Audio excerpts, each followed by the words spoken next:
Hi friends, നമുക്കൊന്നൊരു വചനം വായിക്കാം. നീതിയും സമാധാനവും പരിശുദ്ധാത്മാവിലുള്ള സന്തോഷവും. ഇത് റോമാക്കാർക്ക് എഴുതിയ ലേഖനം 14-ാം അധ്യായം 17 തിരുവചനമാണ്. വചനം പറയും, നമുക്ക് ശ്രദ്ധിക്കാം. യേശു രാജാവാണ്, എന്നാൽ ഇസ്രായേൽ ജനം പ്രതീക്ഷിച്ചതുപോലൊരു രാജാവല്ല. ദാവീദിൻ്റെ സാമ്രാജ്യം പുനഃസ്ഥാപിക്കുന്നവനുമല്ല. യേശു സ്ഥാപിക്കുന്നത് ദൈവത്തിൻ്റെ രാജ്യമാണ്. എല്ലാവരെയും ഉൾക്കൊള്ളുന്ന, എല്ലാവരെയും ദൈവമക്കളും അവകാശികളുമാക്കുന്ന നീതിയും സമാധാനവും പരിശുദ്ധാത്മാവിലുള്ള സന്തോഷവും എല്ലാവർക്കും ലഭ്യമാക്കുന്ന ദൈവഭരണമാണ് യേശു സ്ഥാപിക്കുന്ന ദൈവരാജ്യം.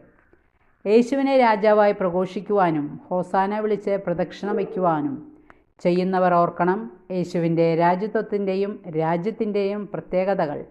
ആ രാജ്യത്തിലേക്ക് പ്രവേശിക്കാൻ ഒന്നേ ആവശ്യമുള്ളൂ: ഞാൻ നിങ്ങളെ സ്നേഹിച്ചതുപോലെ നിങ്ങളും പരസ്പരം സ്നേഹിക്കണം.